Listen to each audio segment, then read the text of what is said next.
Mga Pamlad, kamusta po kayo? Ayan, another day, another beach property buyer na naman ang nabumisita po sa atin dito sa ating vlog 201. Ayan, panoorin nyo mga ka-Pamlad. Ayan, Pinay po yung ating buyer at ang asawa niya po ay foreigner na retired na police. So, ang plan po nila dito is retirement kaya binigyan ko sila ng napakagandang property na mahaba yung frontage. Yung nirecommend ko sa kanila, yung pinakamahabang frontage sa bawat 1,000 square meter na kat. So, paano mga Pamlad? Umpisa na natin ang tripping. Naparaan kita tuturo ang makaraos. Bakit ka nagparamdam? Siguro di na kayo nilanggap. Kaya di niya alam ang iyong alaga. Kung gaano kakalikam namin iwas akong pangmamakap na di halata. Ang hirap ng magpabaya kapag tawag na ng laman ng nagmadya. Makipaglangit ko para walang langaw. Mata sa mata, bibig sa bibig. Pangingay na tayo lang dalawa nakanyay. Nakalam na umitim sa kanya. Pero ba't wala ka na pagsabit ng umaga? Hello mga ka-Pamlad. Ayan. May tripping po tayo ngayon kasama natin yung buyer. Sinundo po natin dito sa Selfie Beach Resort kasi dumating po sila kagabi. Dito po sila nag-check-in. Tapos maglalakad na lang po kami papunta dun sa beach for sale natin. Ayan. Ayan mga ka-Pamlad. Nasin ko na itong payong. Bali, maganda po saan talaga dito. Lalo po pag summer, ma'am. Hindi siya lumulubog. Oo. Lalo po pag summer.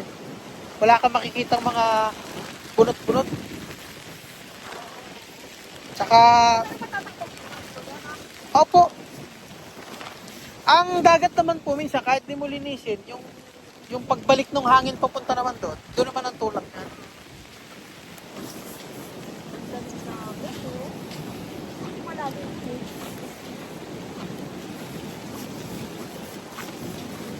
Ma'am, ito na yung start ng lot 6. Yun po yung muhon.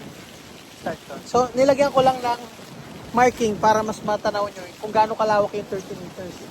Mula po dito, hanggang doon sa ginuhitan ko na yun. So,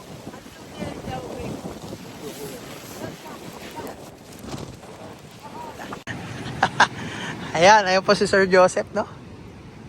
Ayan. So, yung buyer po natin, yun, yung dalawa po.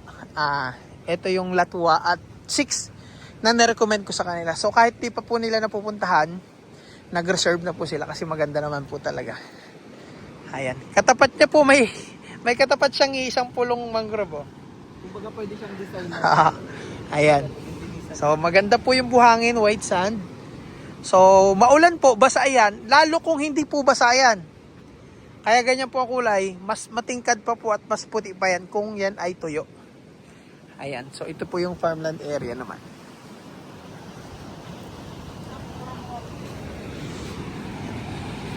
Ayan.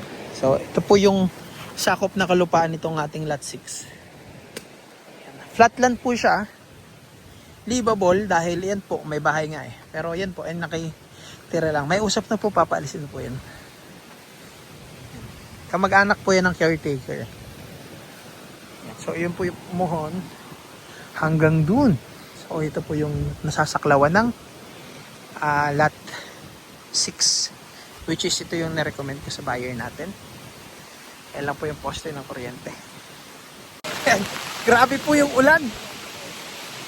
Yan mga ka-Pamlad. Pero kahit inulan po kami, positive po yung buyer natin. Siyempre, pinili ko yan. Siyempre, iba tayo pumili. So nagustuhan po ng buyer natin.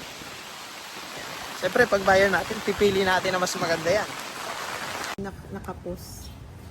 Ito yung chat ko sa kanya, ma'am. Good PM, sir. Andito na ako sa property. Gising pa kayo. So, nag-video ko kanina ng 4 and 6. Ayun, kasi siya ka yung Ayan mga Pamlad, pabalik na po kami sa property. Paano na kayo yung isang buyer natin? Bakit? Kasi, napareserve ko na yung... Di ba, nag-reserve na sila, ma'am? Ay, kagabi pa kasi yung sabi na gusto daw din nila yung isa. Wala, nauna na eh. Kaya, Grabe, no? ang problema ako ngayon kung paano sasabihin doon na naunahan na siya. Yan, grabe nag-aagawan po sa mga lote, mga ka-Farmlat. Nagkakapaunahan ng buyer. So, swerte ng mga nauna. Yan, lalo po yung buyer natin kanina sa lot 6. Haba po ng frontage nun. Yan.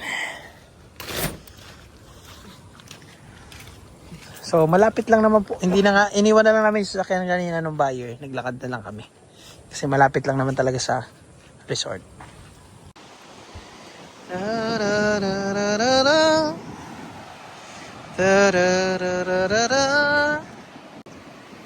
Ayan mga farmlat, pinapalinisan po natin pinaalis natin yung mga hindi nadadala ng tubig. Kagaya po nito. Kasi nakalubog na. Ayan. Sama ko, marami. Sarap yan sa ginitaan po ano. Ayan, marami pong nanghihibasanan dito paghibas. Ayan. Ayan mga ka-farmlat. Tapos na po yung tripping. Nandito tayo ngayon kasi nagpapalinis po ng property na inaalis po yung mga dumi-dumi, yung mga sako-sakong nakalubog. Yan, yan yung mga napag-alisan po. Tapos, ayan mga ka-farmlat, halos sold out po yung lot 1 available pa.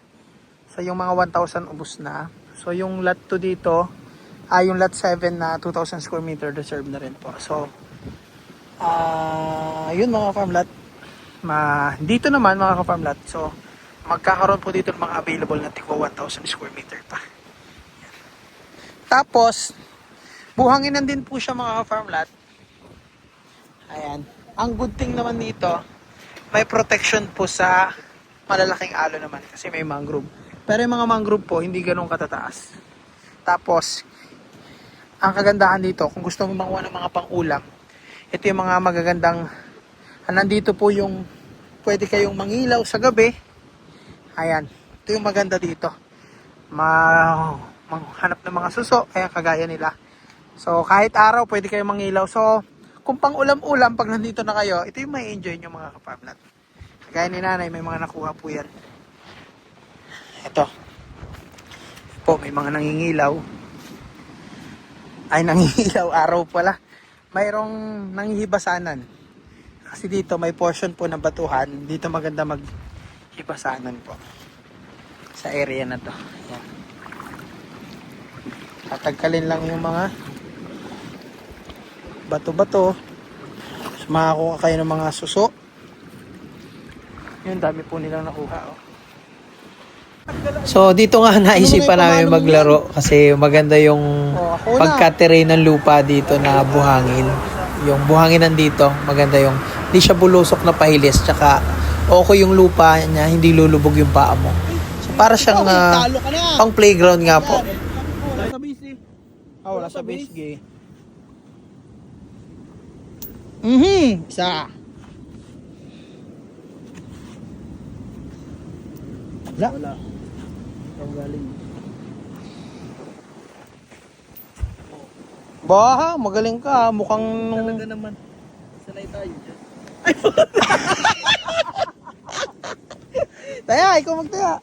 Yun lang. Sa ganun na hindi magaling. Okay. Okay. Mano.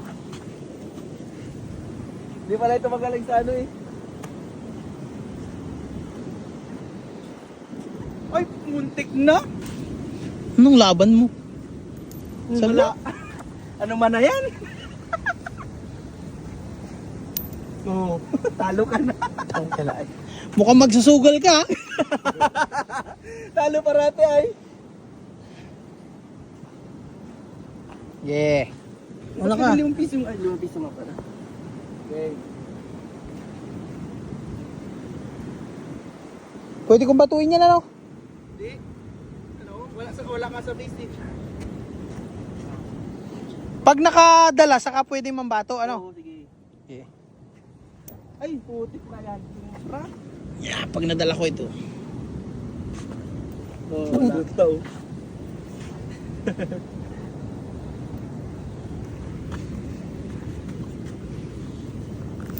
Uy, madaya. So, yun yung nakakatuwa dito mga ka-farmlat dito sa ating beach for sale. Pag low tide, may playground, malawak yung baybayin na pwedeng paglaruan mapabata man o matanda. Ano, mga ka-farmlat. So, ayan mga ka-farmlat. So, halos ubos na po yung property natin. So, available po ay lot 1, yung lot 2, 3, 4, 5, 6, 7, reserve na po.